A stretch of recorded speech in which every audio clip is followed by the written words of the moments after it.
ini sebagai disiplin tingkat terendah dari motivasi perilaku manusia.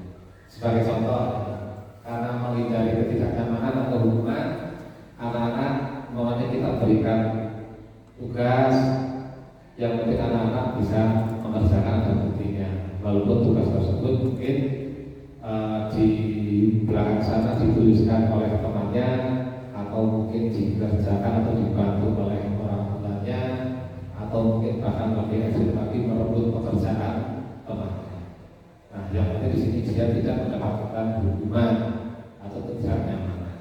Nah, contoh lagi umpamanya di kelas agar berpikir ketika membersihkan kelas atau halaman sekolah dilakukan dengan salah-salah, dengan ogah-ogahan, tidak ikhlas, maka ini anak ini motivasinya hanya untuk menghindari ketidaknyamanan. Ketika sudah ditegur gurunya, kan merasa tidak nyaman atau menghindari hukuman.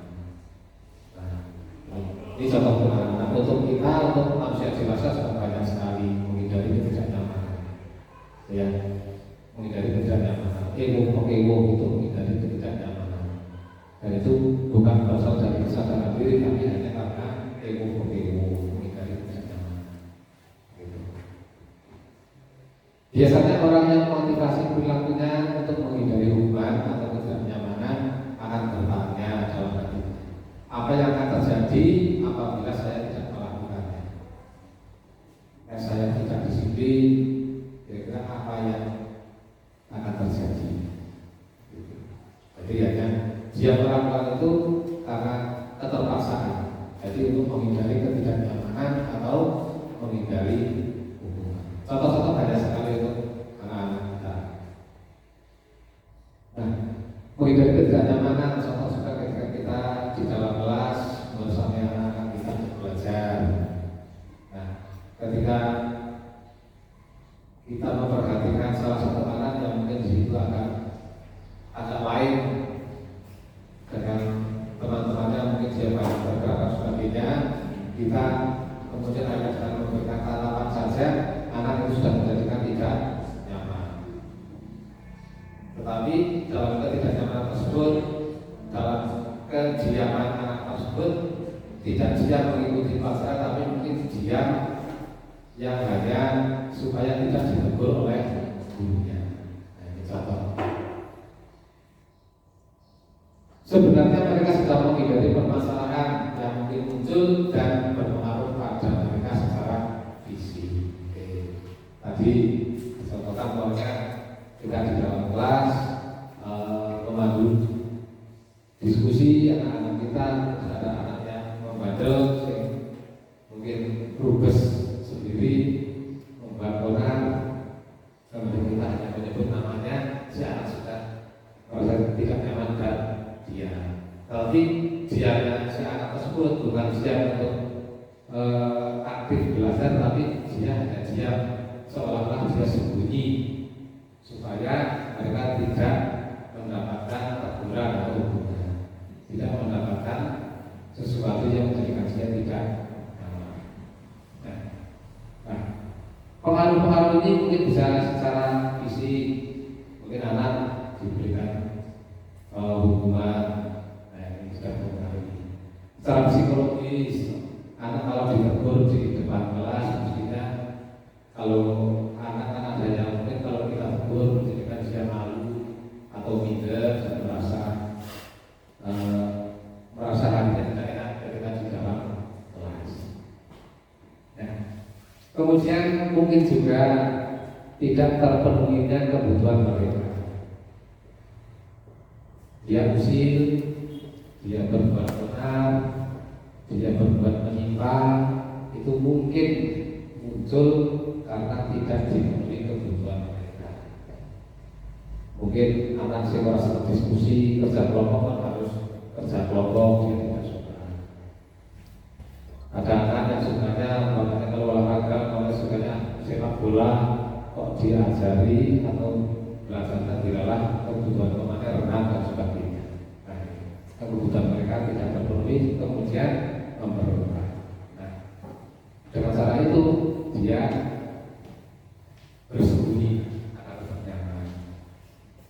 Kemudian bila mereka tidak melakukan tindakan tersebut, kemudian dia tidak mengerjakan PR, tidak menjawab pertanyaan, tidak mengumpulkan tugas, tidak bekerja sama, mereka akan merasakan nanti saya akan dapat teguran dan sebagainya. Maka dia berusaha untuk melakukan tindakan tersebut, tetapi bukan dengan kesadaran sendiri. Motivasi yang seperti ini, dorongan yang seperti ini, itu munculnya itu bersifat eksternal, muncul dari luar kesadaran diri karena keterpaksaan menghindari ketidaknyamanan. Nah, siapapun berbeda diri maupun orang dewasa mesti menghindari ketidaknyamanan. Semuanya ingin nyaman dan aman. Maka ada istilah tidak mau keluar dari zona aman dan zona nyaman. Nah, tetapi beda lagi kalau harus memberikan sesuatu pada amannya nyaman. Itu ya baru nyaman. Kita lanjut yang ketiga. Yang pertama, untuk mendapatkan imbalan, atau penghargaan dari orang lain. Nah, ini motivasi berbuat disiplin yang setingkat lebih tinggi dari yang tadi, yang pertama tadi. Satu tingkat di atas motivasi yang tadi. Di sini orang yang berperilaku untuk mendapatkan imbalan atau penghargaan dari orang lain. Biasanya motivasi ini akan ada bertanya di dalam hatinya, apa yang akan saya dapatkan apabila saya melakukan. Sebagai contoh, untuk mendapatkan imbalan atau penghargaan, biasanya diiming-imingi dengan hadiah atau penghargaan. Hadiah dan penghargaan ini bisa berupa verbal maupun benda. Nah, jadi ada motivasi, saya tak berbuat tertib, berbuat disiplin untuk mendapatkan penghargaan. Nah, ini kemudian dari imbalan dan penghargaan tersebut, orang-orang ini akan melakukan sebuah tindakan. Oke, tujuannya untuk mendapatkan ujian. Ujian itu kan bentuk penghargaan verbal ya. Anak yang suka dipuji, suka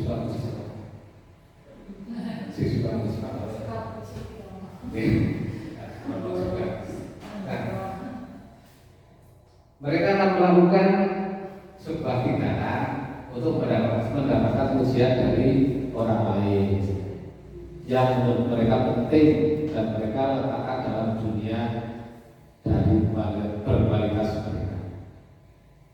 Ada ya beberapa, mungkin banyak orang di antara sekian manusia di Indonesia itu kan ada yang senang ketika mendapatkan penghargaan.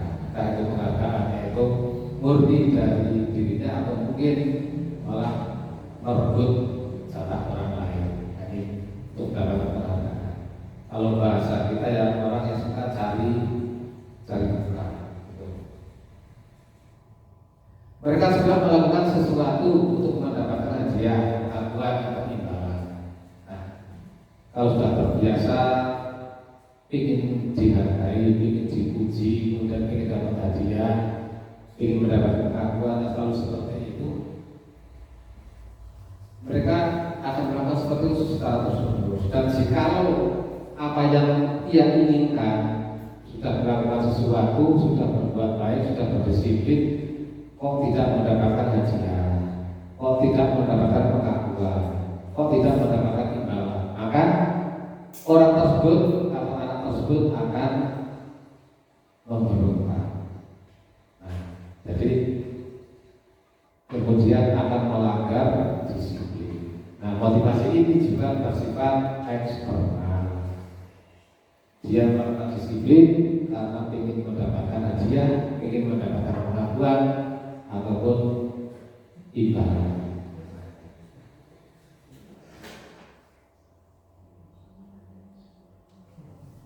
Yang ketiga,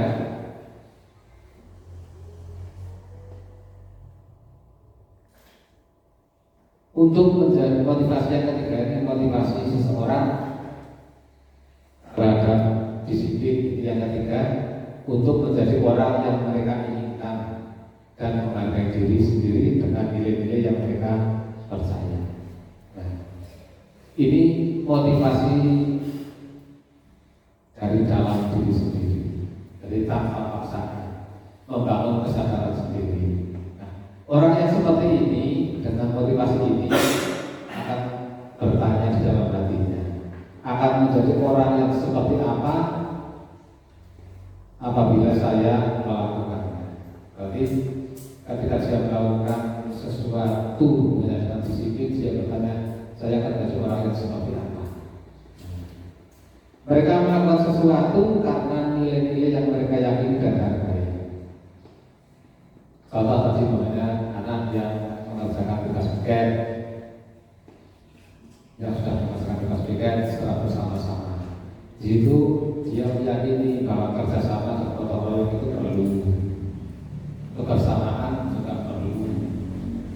Jadi tidak ada meri, iri dan sebagainya. Kemudian dia juga meyakini bahwa kebersihan itu penting.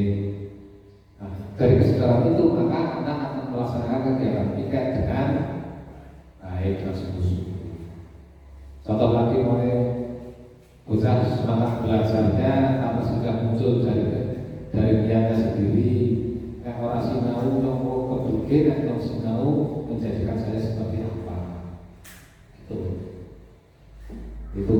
Nah, ini motivasi ini membuat seseorang memiliki disiplin positif karena motivasi perilakunya itu bersifat internal atau muncul dari diri sendiri.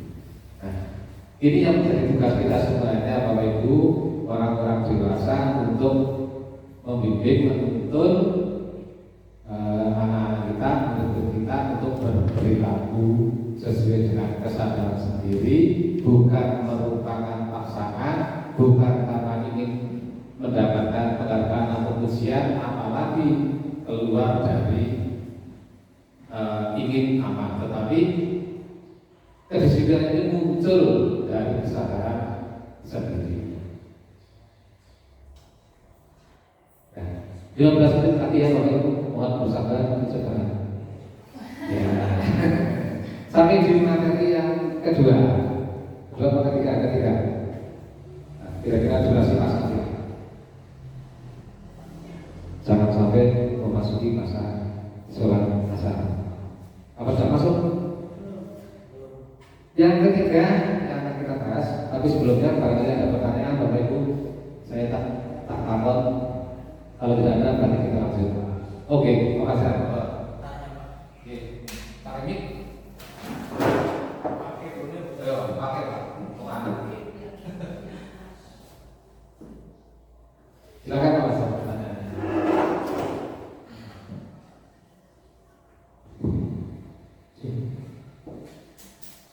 Terima kasih atas waktu yang diberikan. Pertanyaan saya yang membuat saya agak bingung tentang penghargaan adalah hukuman juga baik. Ya. Nah, apa itu reward yang kita berikan itu semuanya bisa seperti musibah atau bagaimana, atau hanya reward berbentuk benda atau pujian kita juga bisa membunuh potensi anak. Baik, terima kasih Pak Fajar. Intinya penghargaan itu sebagai pengontrol perilaku. Hampir sama dengan di sini dihukum oleh penghargaan gitu ya. Oke. Penghargaan bisa kita lakukan, bisa kita berikan kepada anak-anak kita dengan porsi yang seimbang dan bentuk yang berbeda. Oke. Jadi kita usahakan agar anak-anak tersebut ketika kita memberikan hadiah atau penghargaan itu tidak menjadikan apa yang kita berikan itu menjadi motivasinya, menjadi motivasi si anak tersebut berperilaku terkena akibat dari tindakan perilakunya tersebut.